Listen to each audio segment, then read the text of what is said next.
बिस्मिल्लाहिर्रहमानिर्रहीम। मैं हूं मिस्टर राव और आप देख रहे हैं मिस्टर राव चैनल। आज हम आपको बता रहे हैं फ़ख्र नाम के मायने और इस नाम में छुपे राज। उससे पहले अभी तक अगर आपने हमारे चैनल को सब्सक्राइब नहीं किया है तो कर लीजिए और बेल आइकन को ज़रूर प्रेस कीजिए ताकि हर न्यू आने वाली वीडियो आपको मिल सके। तो शुरू करते हैं। नाम है फ़ख्र, FAKHAR, फ़ख्र। फ़ख्र के मायने हैं नाज, गरूर। फ़ख्र के लिए मज़हब जो है वो है मुस्लिम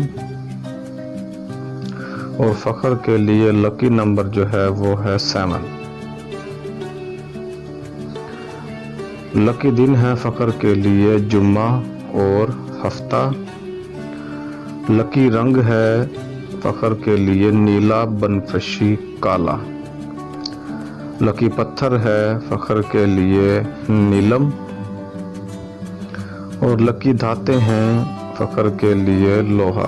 अभी तक अगर आपने हमारे चैनल को सब्सक्राइब नहीं किया है तो कर लीजिए, बेल आइकन को ज़रूर प्रेस कीजिए ताकि हर न्यू आने वाली वीडियो आपको मिल सके। और अपने नाम का मतलब जानने के लिए कमेंट में अपना नाम लिखें। Thanks for watching. Subscribe my channel mister Rao.